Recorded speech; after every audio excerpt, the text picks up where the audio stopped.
The National Rifle Association is holding its annual convention in Indianapolis this weekend, just weeks after two mass shootings. As Democrats push for an assault weapons ban and gun reform, some Republican contenders for the 2024 presidential race will be making their pitch to gun rights activists. Several high-profile Republicans will address the convention in person or by video message, including former President Donald Trump and former Vice President Mike Pence. CBS News Chief Election and Campaign correspondent Robert Costa joins us now from outside the Indiana Convention Center. So, Bob, I understand you've spoken with attendees at the convention. What do they have to say about recent mass shootings? They believe that these recent mass shootings should not lead to further gun control legislation, whether it's here in Indiana or nationally at the congressional level.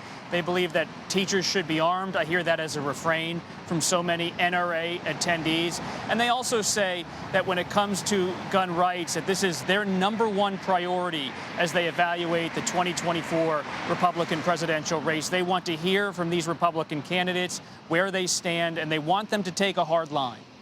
So, Bob, we've got former President Trump and former Vice President Pence both there, and these two could possibly square off in the race for the 2024 Republican nomination. So what do we expect to hear during their speeches? We do expect, based on our conversations with advisors to Pence and former President Trump, that there will be some differences in the rhetoric they use, the policy positions they take. While they were serving together for 4 years in the Trump administration, you see from the Pence camp a belief that Pence can win over some more conservatives, take a bit more of a conservative stance on issues like red flag laws. Pence has come out in opposition to them through his nonprofit group in the past year. So listen closely. It'll be something that broadly sounds the same from Pence and from Trump and from other Republicans here. They all are speaking to the NRA. They're coming here with a very generally similar position. But it will be the nuance, the specifics, they say, that this audience in particular will be listening to. Right. It's such an important point because it is already shaping up, as you know, to be a crowded field, at least unofficially. What other high-profile Republican speakers are you watching closely? There are other Republican contenders, possible contenders for 2024, who are appearing here. Just walking around downtown Indianapolis, ran into New Hampshire Governor Chris Sununu, South Dakota Governor Kristi Noem. They are coming here because, though they have not made a final decision on whether they are going to run, they want to introduce themselves to a national audience.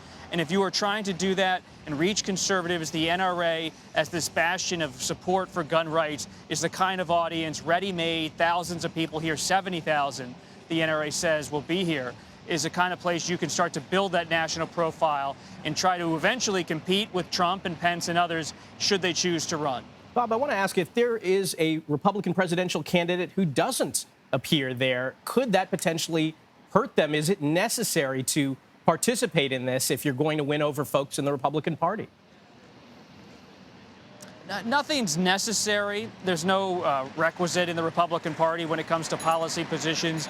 But you do see, generally speaking, in 2023, so many ambitious Republicans with an eye on national office take very similar positions when it comes to two key issues for conservatives. That's abortion rights and gun rights. They oppose abortion rights and they support gun rights. And that has become somewhat of a fervent belief in most wings of the Republican Party, even if there are disparities on issues like trade and immigration and the economy and long-term federal spending. Those two core issues really drive how so many conservatives see the slate of national contenders.